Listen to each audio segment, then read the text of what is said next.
Dice Alpc, ¿cuáles son los absurdos en el pensamiento escolástico? Pues el pensamiento escolástico es muy grande.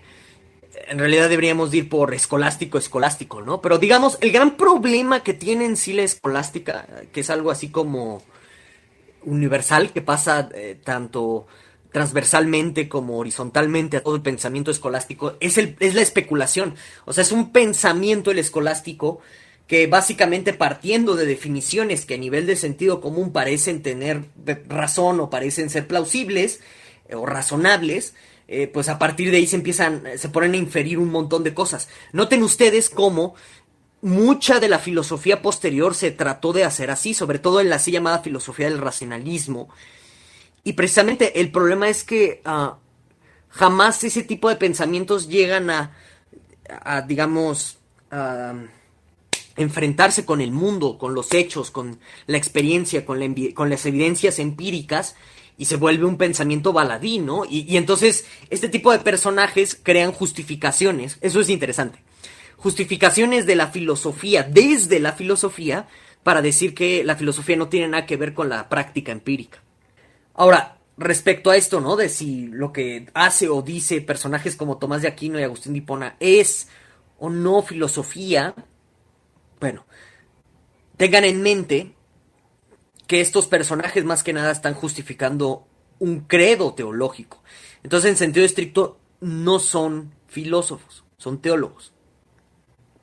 Pero se les incluyó en la historia de la filosofía y por eso se consideran filósofos. Y digamos, pues Tomás de Aquino, ¿no? Es un claro ejemplo de uno de estos pensadores que son por completo antinaturalistas. O sea, ellos piensan que las cuestiones filosóficas tienen que concentrarse o tienen que caer dentro del ámbito racional especulativo. Un filósofo, en este sentido, para los tomistas clásicos del primer periodo del siglo XIII, ven con malos ojos que el filósofo se ponga a experimentar en un laboratorio y demás. En fin, eso es una postura que por supuesto tiene sus argumentos, tiene sus consideraciones. Después ya nos meteríamos a un análisis más detallado de esta postura antinaturalista tomista, si ustedes gustan, más adelante, ¿no? Cuando termine el tema de apertura. Es decir, regresar al tomismo como autoridad epistémica, por ejemplo, implicaría rechazar la física contemporánea, porque no compagina con la física que se sigue de la metafísica aristotélica. No hay nada más posmoderno que un tomista de YouTube, sobre todo en lo que tiene que ver con su rechazo a la certeza como verdad indubitable de Descartes, porque el tomismo está abrazando verdades del sentido común para que se pueda sostener todo esto de las 5 vías y demás. Tú metes duda metódica y despedazas la suma teológica, ¿sí? Más que nada porque está basada la suma teológica en verdades del sentido común. Dice Ale, decirle santo, sabio a alguien es una etiqueta para poner una autoridad epistémica, claro. O sea, vean qué chistosa es la Iglesia Católica. Le pones a Santo Tomás de Aquino esta etiqueta de santo para precisamente investirlo con una autoridad epistémica de corte divino.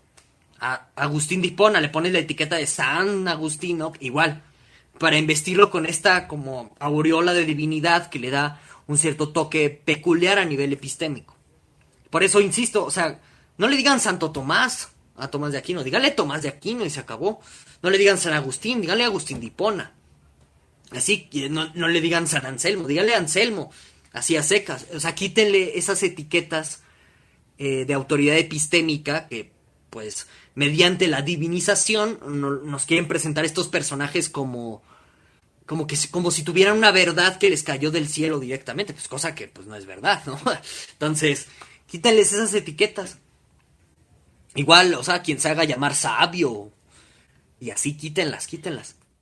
Dice Ale, hola profe, ¿qué crítica principal le hizo Descartes a los escolásticos? Pues mira, hay un texto que se conoce como Principios Generales del Entendimiento, o Principios para encaminar el entendimiento, una cosa así.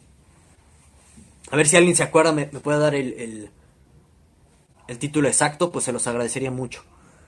Y bueno, en ese texto, básicamente lo que critica Descartes de toda la escolástica es que no parte de ninguna certeza. O sea, están partiendo de verdades del sentido común. de cosas que se presentan a la apariencia de de tu inteligencia y de tu intelecto. Piensen en Tomás de Aquino, ¿no? O sea, llega y pues sí, mira, el sentido común nos dice que el movimiento existe. Y como no, o sea, muevo la mano, pues como no se va a estar moviendo. Es el sentido común.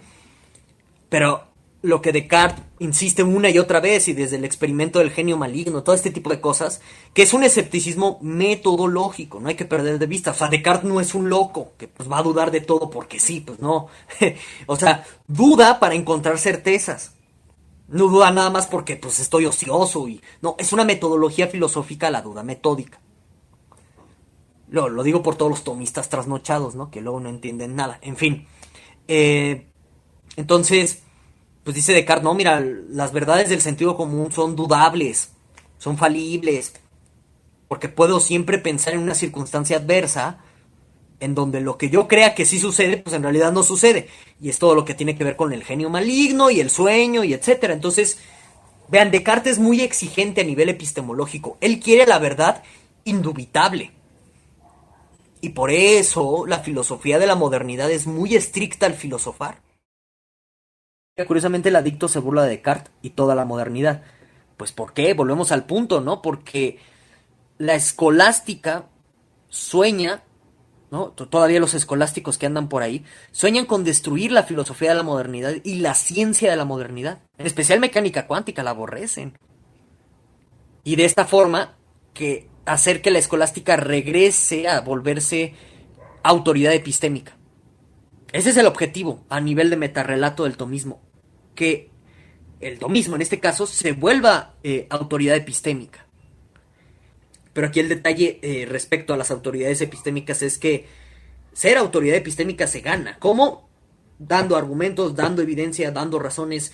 Y en ese sentido, la escolástica perdió esa batalla. La perdió hace 500 años, ¿no? Pero bueno, estamos ya hablando de luchas ideológicas. Dice Ale, y debemos rechazar toda la modernidad para adelante y volver al aristotelismo. Que ojo, aquí cuando, por ejemplo, los tomistas te hablen de Aristóteles, no están hablando de Aristóteles, están hablando de la lectura tomista de Aristóteles. En donde, de nuevo, ¿no? Yo los invito a que lean la Metafísica Alfa. En ningún lado Aristóteles le dice al primer motor Dios. Eso es una invención de Tomás de Aquino. Porque traen agenda ideológica. ¿Sí? Pero bueno. Vean, por eso los filósofos del Renacimiento, ¿no? Que es la primera etapa de la modernidad, del Renacimiento, eran traductores, porque el modo en que pudieron destruir a la escolástica medieval era diciéndoles que su lectura de Aristóteles estaba errada, porque tenían una mala traducción de él. ¿Ven la importancia de en filosofía leer buenas traducciones? Hay un dicho o un refrán en italiano que dice traductor traidor, algo así ya traducido al español. Las traducciones son muy importantes. Ya les había comentado muchas veces de por qué hay que tener cuidado con las traducciones de Gredos. Están amañadas, traen agenda judio-cristiana. Una de las primeras ediciones de los diálogos de Platón, de Gredos, por el tal Yebra, tradujo el término de Demiurgo como el pastor. Cuidado, traen agenda, a veces las traducciones también. Pero bueno. Dice Arti.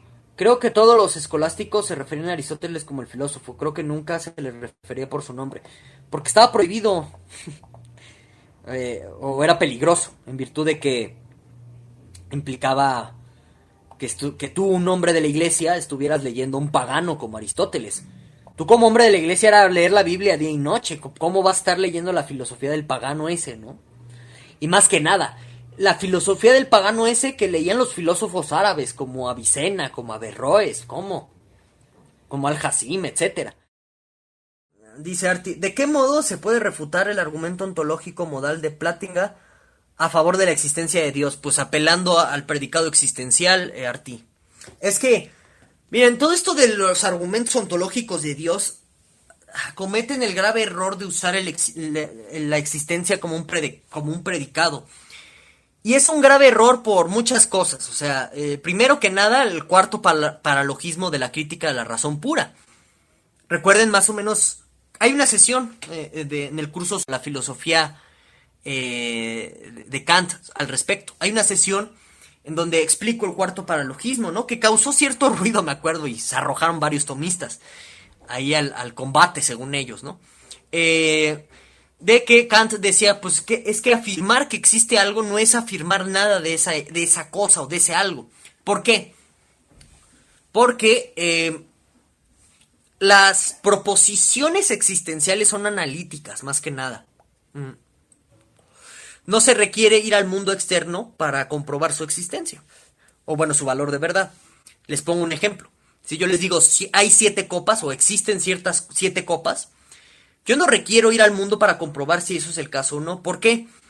Porque es trivialmente verdadero. Es decir, puede haber una situación, un mundo posible cualquiera el que ustedes quieran puedan imaginar, en donde ese sea el caso. Y entonces, por eso decir existen 7 copias, 7 copas, existe la verdad, existe la maldad, es no decir nada sobre esas cosas al final del día. Entonces, en términos generales, Arti, no nada más con Plantinga, con cualquier tipo de argumento ontológico, te puedo decir que ese es el grave error.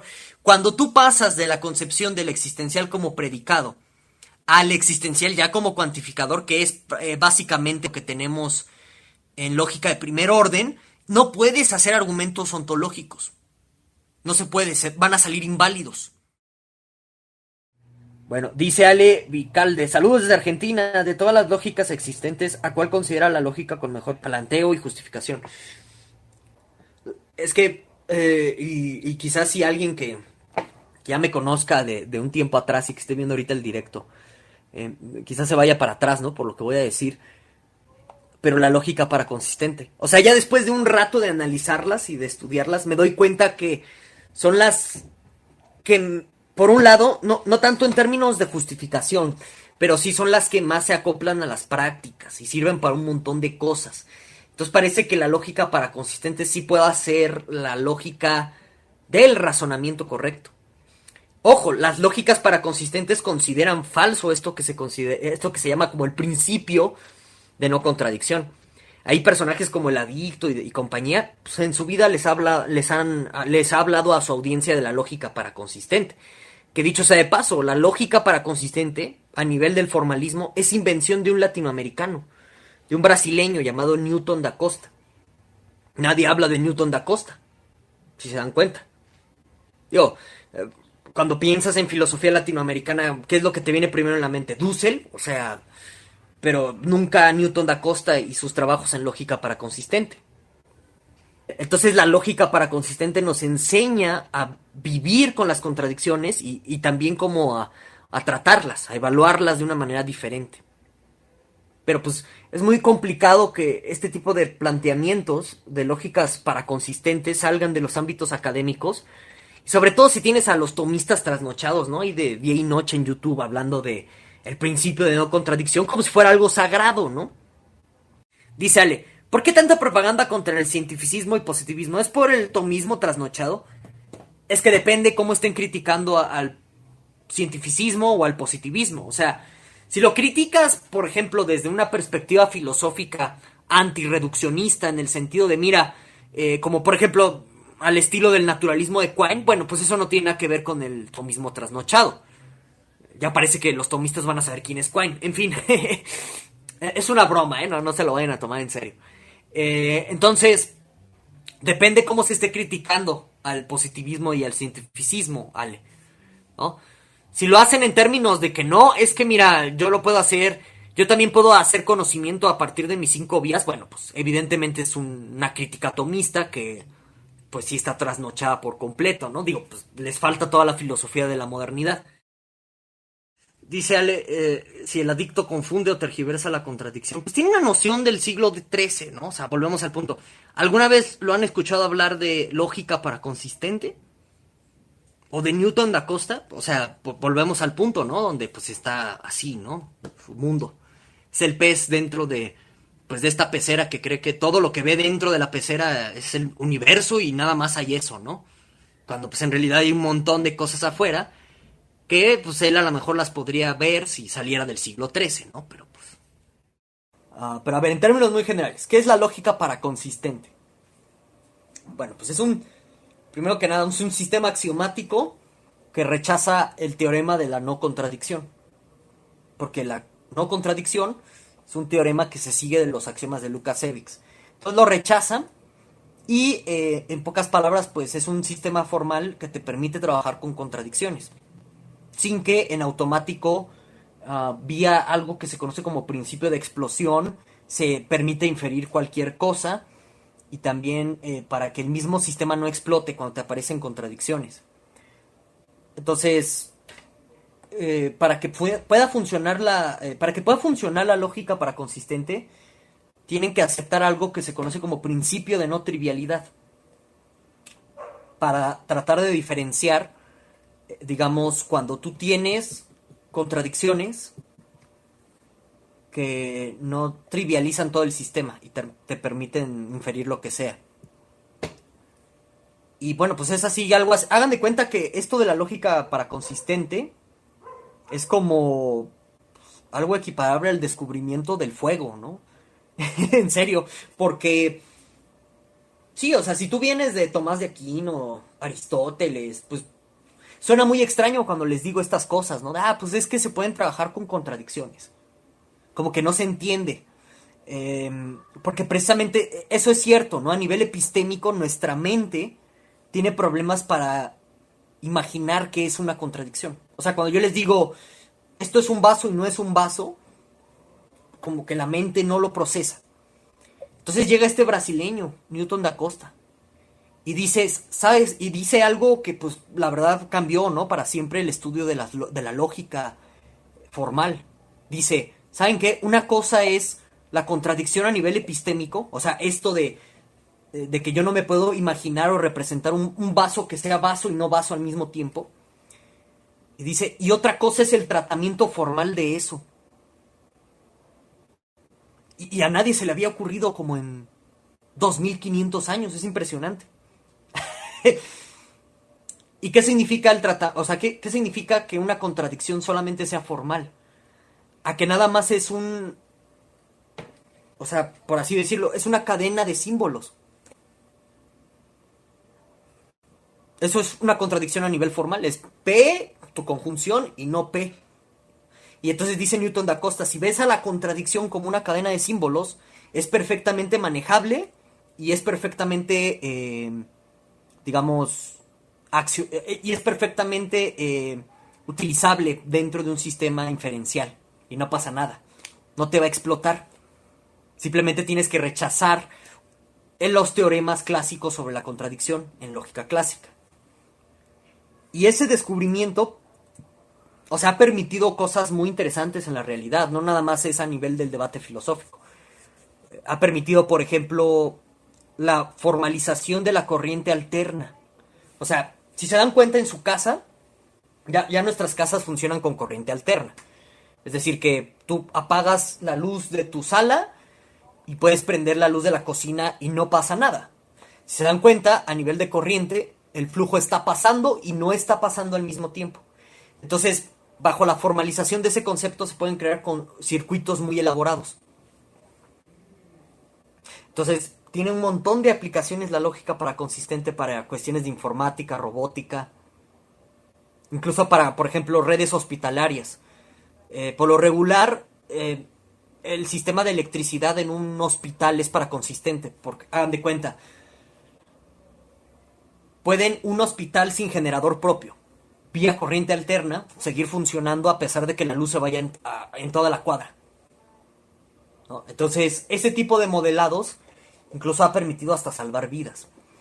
Y luego, pues ya la gente australiana, dirigida por Graham Priest, pues ha sacado conclusiones filosóficas un poco más fuertes sobre la idea de que existen hechos contradictorios debido al éxito de las lógicas para consistentes. O sea, tiene un argumento fuerte detrás, ¿no? Uh, y es invención de un latinoamericano, descubrimiento de un latinoamericano, todo lo que tiene que ver con la lógica para consistente, que también ha permitido desarrollos de otros tipos de lógicas, como las difusas, hay otras más extrañas que se llaman erráticas y demás. Bueno, entonces, en este orden de ideas, pues lo que tienes, sí, les digo, es como el descubrimiento del fuego en lógica, ¿eh? Por eso de pronto aquí como en YouTube estar discutiendo con gente que te habla de la no contradicción en sentidos muy tomistas, o sea, como que... Mira, en gran parte pues es producto de la ignorancia de esa gente que siguen con Tomás de Aquino y también es falta de divulgación. O sea, es increíble, te quedas atónito cuando te pones a pensar que uno de los lógicos más importantes en la historia de la lógica es latinoamericano y aquí en Latinoamérica casi nadie lo conoce.